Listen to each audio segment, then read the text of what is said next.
Good morning po sa inyong lahat, mga subscribers at mga viewers ko. Ito po yung day 2 ng pamamasyal natin dito. Sabi ko nga po na tatapusin ko lahat na pasyalan itong mga pinapasyalan ko. At lalo ngayon at umulan na po ng dito. At salamat naman po at para makapagtanim naman po sila. At ganun po, kahit na umuulan ay naipangako ko na po kasi na lahat ng mga pinapasyalan ko ay maubos kong pasyalan lahat. Ayan.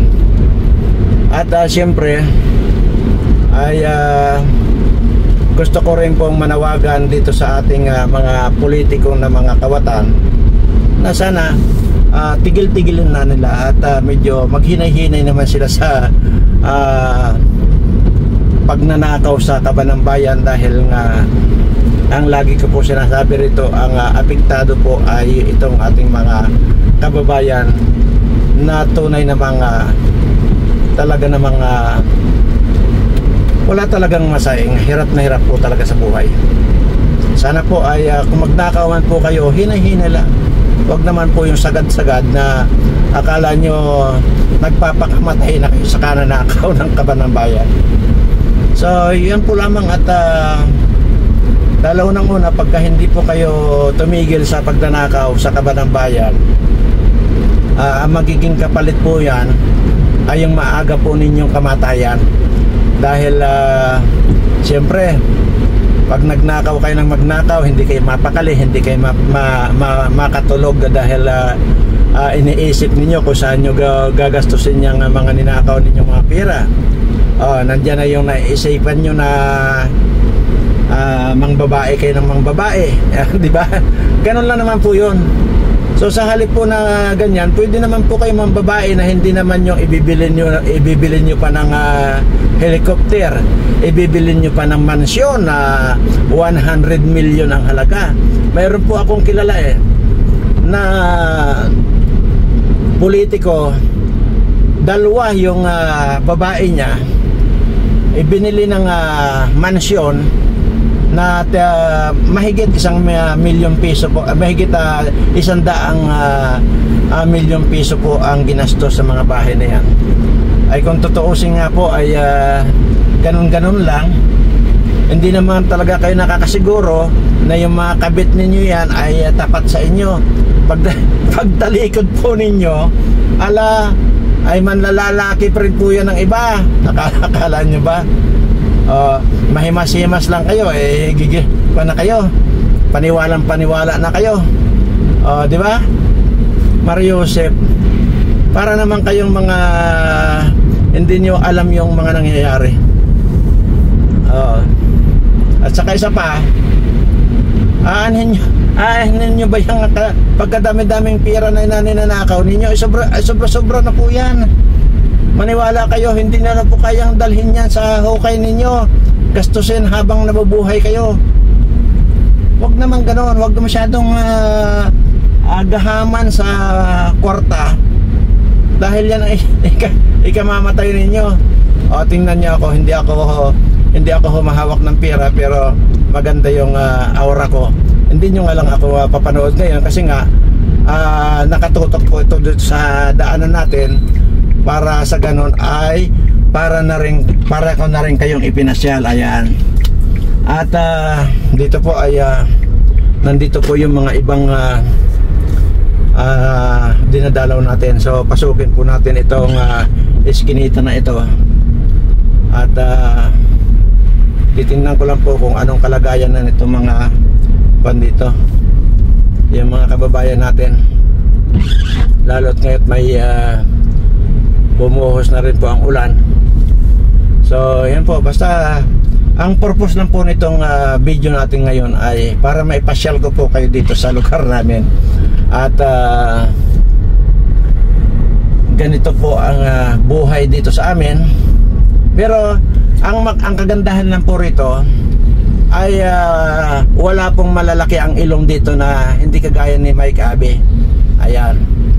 At saka nitong Sigadon na kiniklaim niya na taga Mindoro daw itong si Gadon na ito. Ay nasabi ko na rin po yan sa mga vlog ko na kapag ka nag-claim po sila kagaya itong Gadon na ito, ay wala pong pangit dito sa amin. Katunayan po, kagaya ni Gadon na yan, nagkiklaim siya na taga Mindoro, ay hindi po. Kasi po, kung titingnan po ninyo yung ilong ni Gadon, abay parang troso. Kaya kung mayroon man po kayong makikita dito sa Mindoro na ganyang kalaki ang ilong ni Gadon, yan po ay dayo lang. Ayan. Basta pangit. Kagaya ni Gadon. Pero wag po magtatampo yung mga viewers ko kasi baka may mag-react na naman na sabihin nyo na naman si Berana naman kumakapanlait ganun na lang. Hindi po ganun. At ang totoo po niyan, mga kababayan, kaya ganun po yung mga pananalita ko dahil po ang kinukan ko lang po ang gusto ko pong i-highlight dito yung pag-uugali po ng isang tao. Gaano ka man kaganda, parang prinsesa ka man tingnan, or parang napakaganda mo na, kapag pangit ang ugali mo, abay pangit ng lahat yon. Yun po yun. Kagaya ni Gadon na yan, ang napakapangit ang ugali yan, dayo lang yan dito kasi walang pangit ang ugali dito sa amin. Katunayan na pag nakapunta kayo dito, nako, kung pwede lang na pagyayapusin kayo ng mga taga rito, gagawin nila yon. Ganun po kababait. Pero pagkasalbahe ka rito, hindi ka taga rito. Tingnan nyo po, ito talaga probinsya po dito. At ganito po kaganda rito, ganito katahimik. Nagiging magulo lang po pagka mayroong malalaki ang ilong dito na kagaya ni Gadon at kagaya nito si Mike Abe. Ayan. So yun po ang gusto kong i-highlight sa inyo. Ayan. Ngayon ay mapunta naman po tayo dito sa mga bumabatikos kay Maharlika. Napatunayan na po ng maraming beses ni Maharlika na talagang yung kanya mga sinasabi ay may katotohanan. Kita niyo po probinsya talaga dahil may mga bakod-bakod na mga kawayan. At kagaya po ng upload niya, talagang pinatunayan niya yung sinasabi niya dati na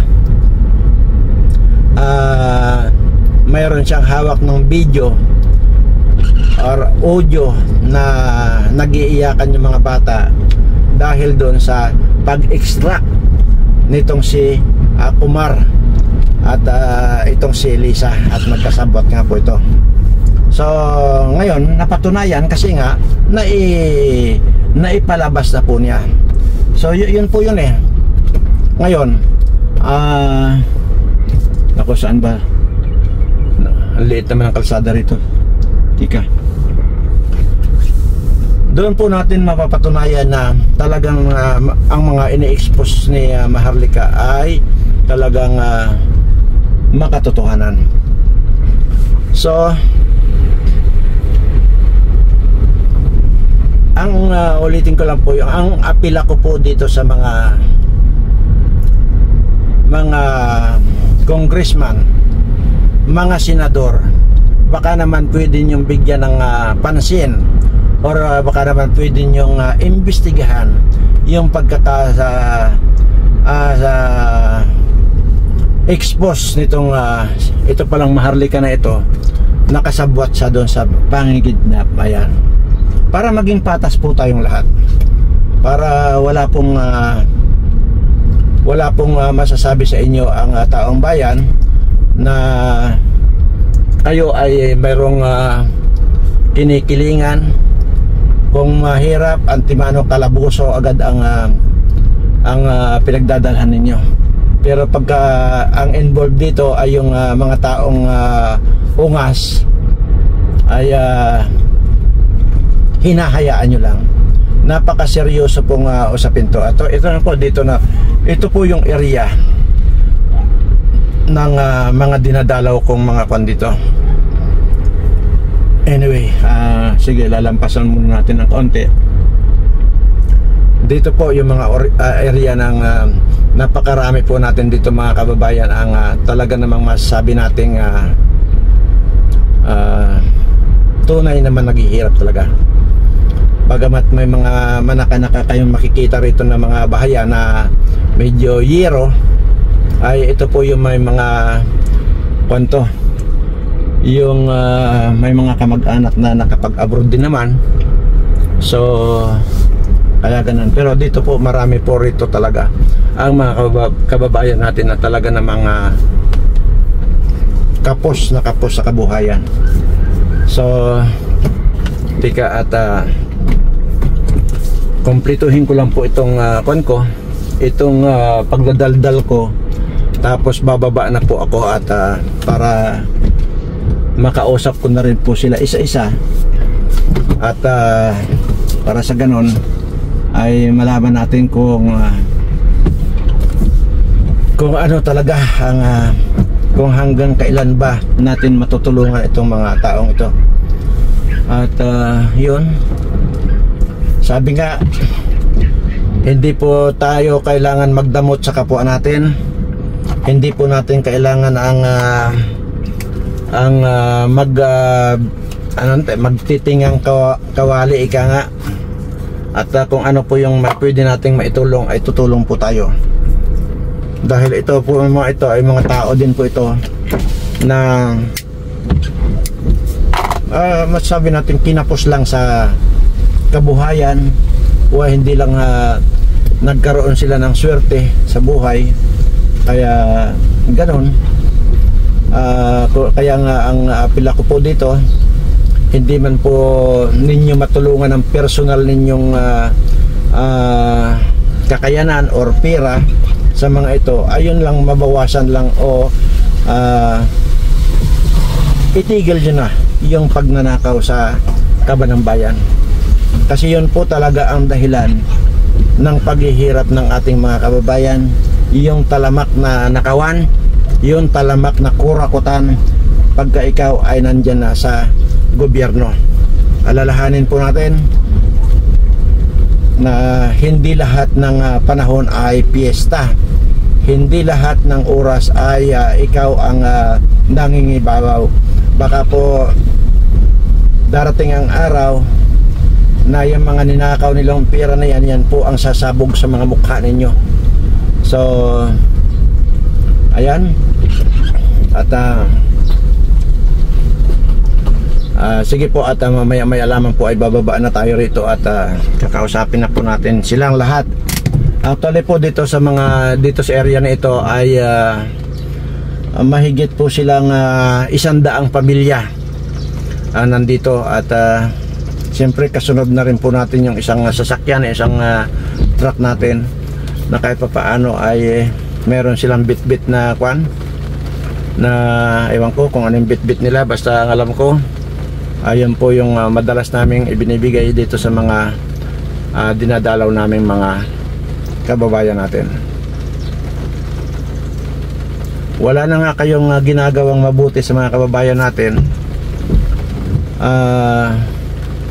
wala na nga kayong personal na itutulong dito sa mga kababayan natin, pero ang ginagawa ninyo ay lalo ng pinapahirapan sa pamamagitan ng pagnakaw sa kaban ng bayan.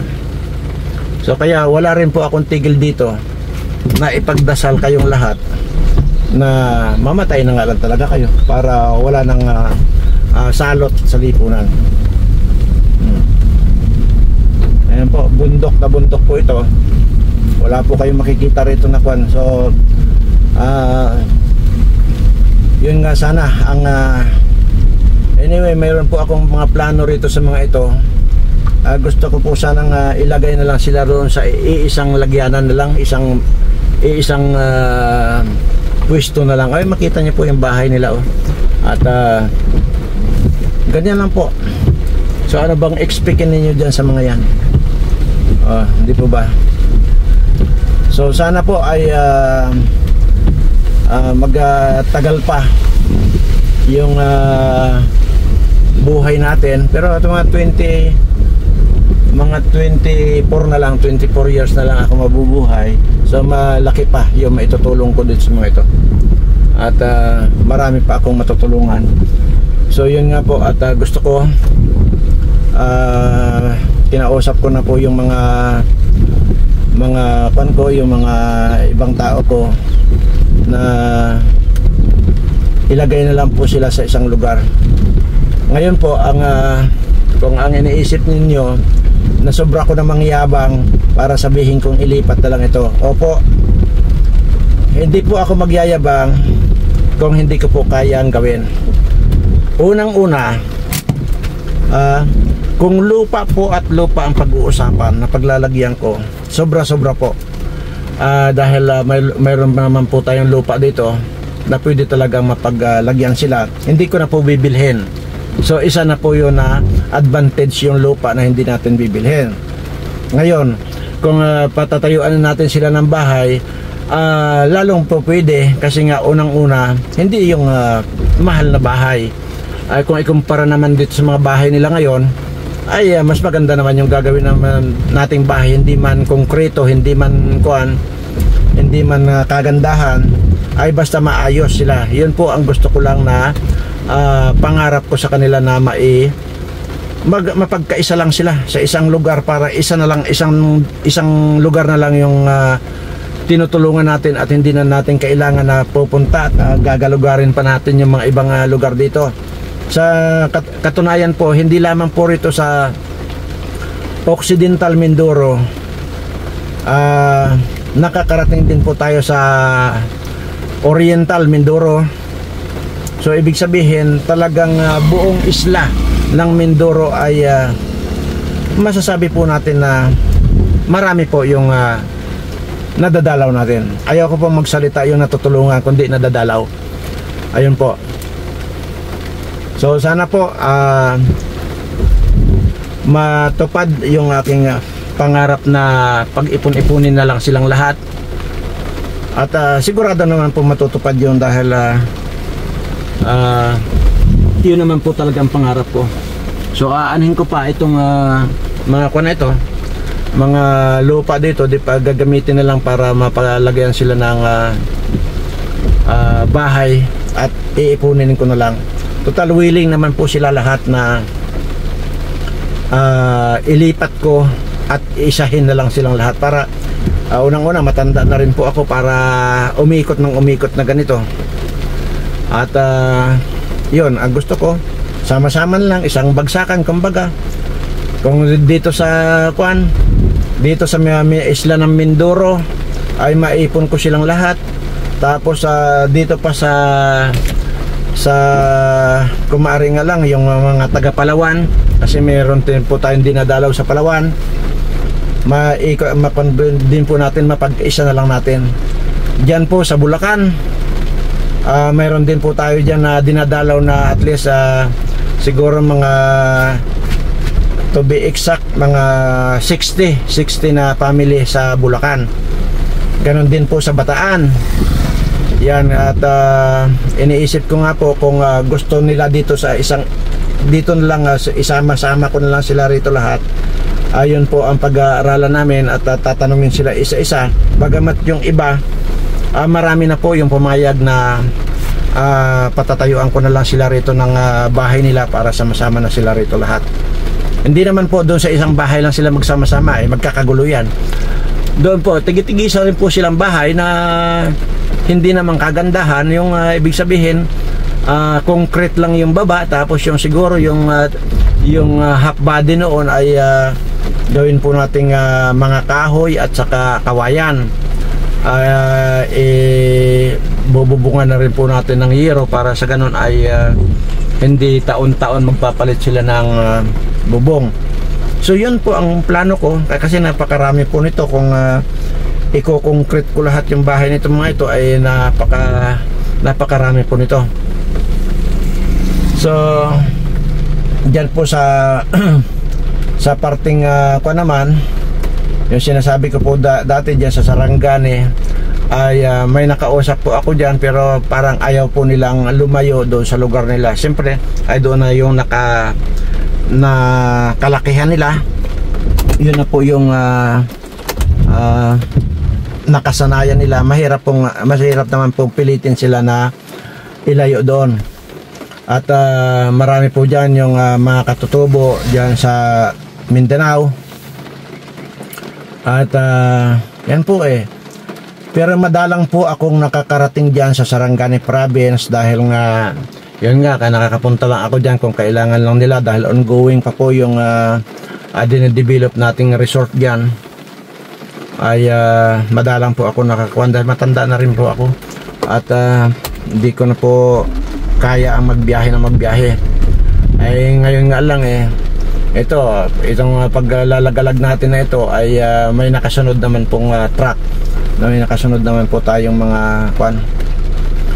So hindi ko na po kaya. So ngayon siguro kung dyan sa parting Sarangani at maghanap na lang din dyan siguro ng matatayuan na sama-sama rin sila kasi medyo marami rin po yan. Sama-sama sila sa isang lugar, mas maganda para isang puntahan na lang po. Baka kumbaga hindi po kagaya nito magkakalayo po yung mga nila, yung mga bahay nila. So lahat po yan ay kailangan ikutan. Dahil sa naipangako ko naman po yan sa sarili ko, hindi naman po ako obligado, hindi ko naman po obligasyon ito kung tutuusin ang dalawin sila, pero obligasyon po ng konsensya ko dahil ako po talaga ang nakakakita mismo personal dito sa mga kalagayan nitong mga kababayan ko. Kaya obligasyon po ng puso ko at hindi ko po obligasyon ang gawin ito sa kanila. So yun lamang po ang gusto kong ipaabot sa lahat sana ng mga politiko na kung saan ay rampant na po at harap-harapan na po yung mga pagnanakaw nila sa kaban ng bayan. Sana po ay bawas-bawasan naman. Kung hindi man totally maiwasan ninyo, ay bawasan na lang po ninyo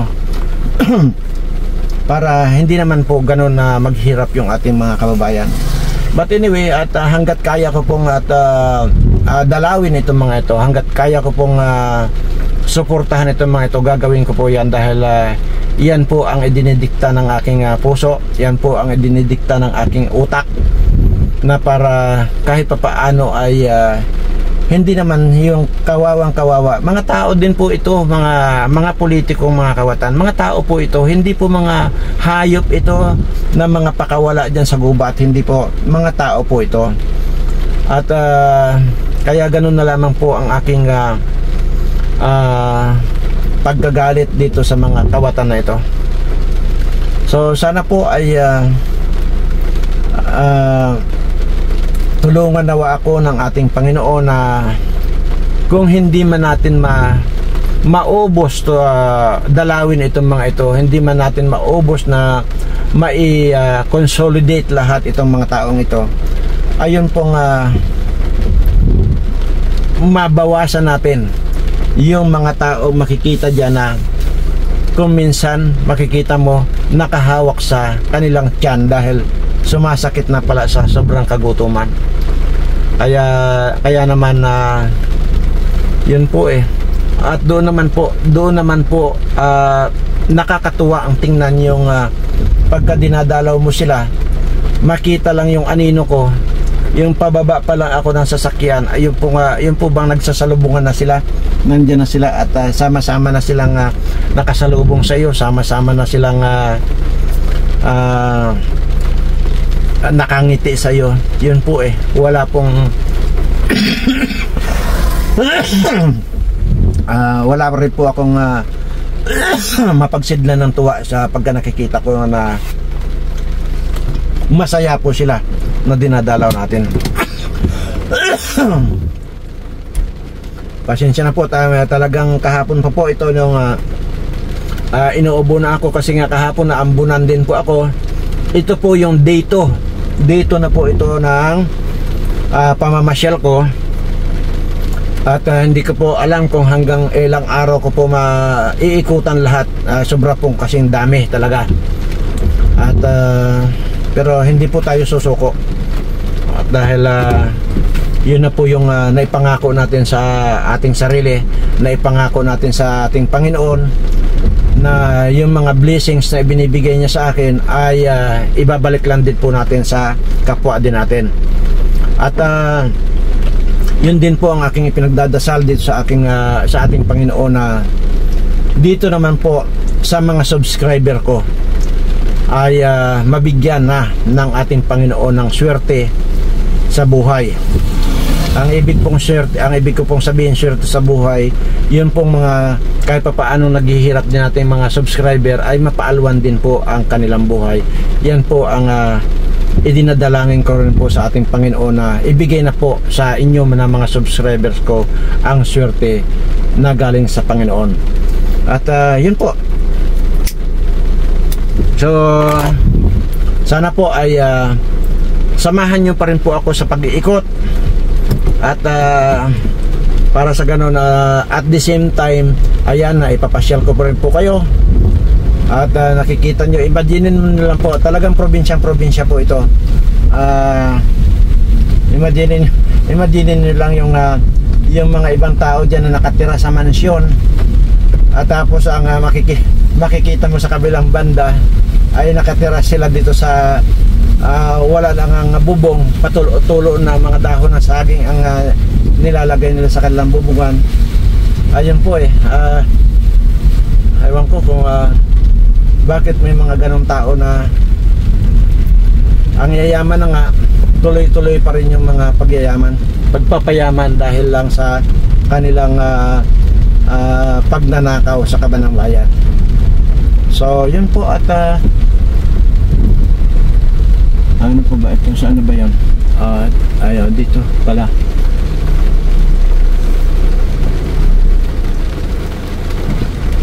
So yun po, basta po samahan nyo lang po ako na maipasyal ko kayo. At yun, ay nako.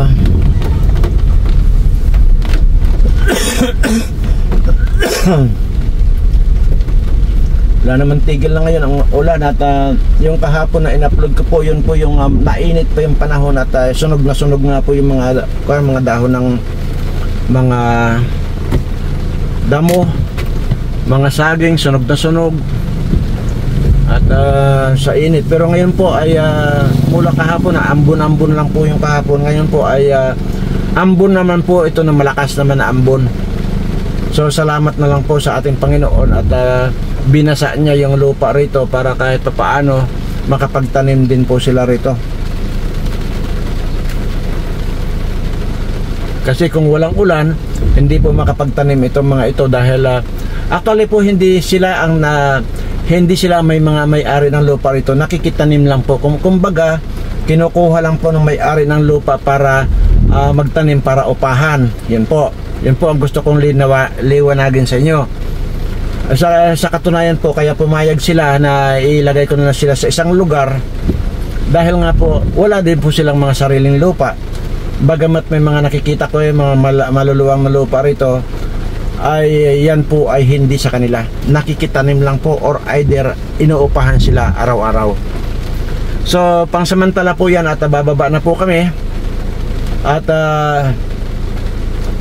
tapusin lang po namin ito, isang lugar pala ito. Itong dito ay marami pong lugar ito, marami pong mga barabarangay yung aming mapupuntahan dito.